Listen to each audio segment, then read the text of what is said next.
Hey everybody, it's Tim from Fat Boy Forge. I get a lot of calls, I get a lot of messages asking me to what knife should I build them. All right, what knife do I need to be interested in? What are the differences?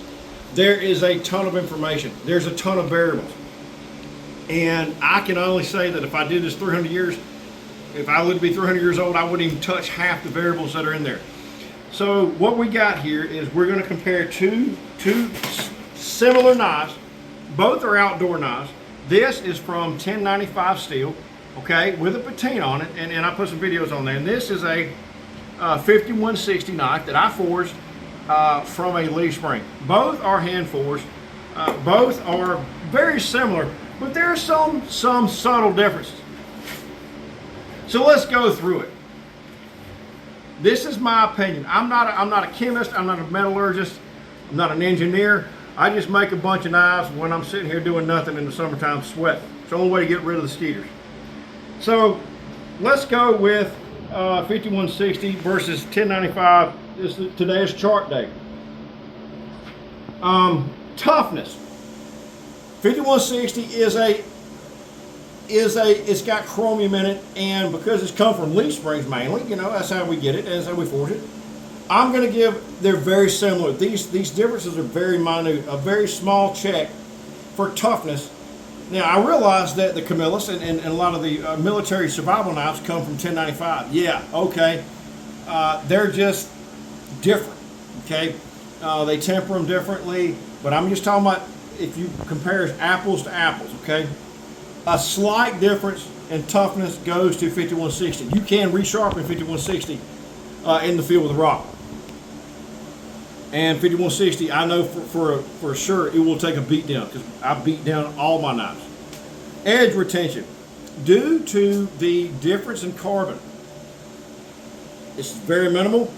5160 has about 0.3% more carbon if I write this upside down.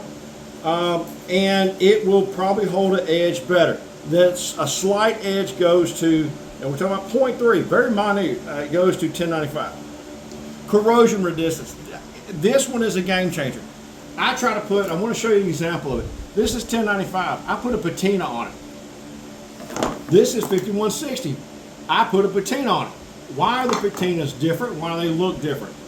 The patina stayed on the 1095 knife because 1095 does not have chromium and other ingredients in it.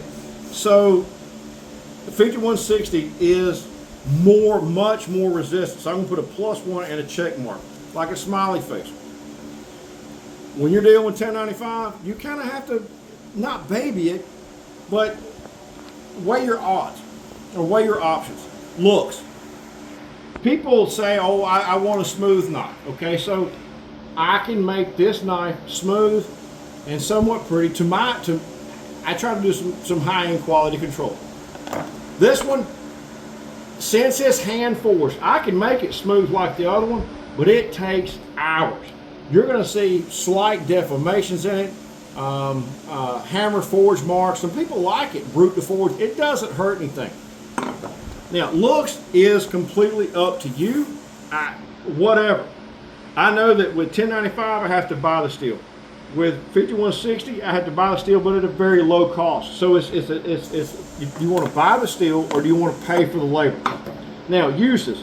I'm writing upside down. Sorry. I'm dyslexic, so it actually works. Uses. I like personally 5160 for outdoor knives. Sorry about that. I hope I spelled that right. And for 1095 overall, give me the kitchen because I can wipe it down with mineral oil. I don't use it as much, or I use it a little more, and that way it don't sit in my truck and clean deer.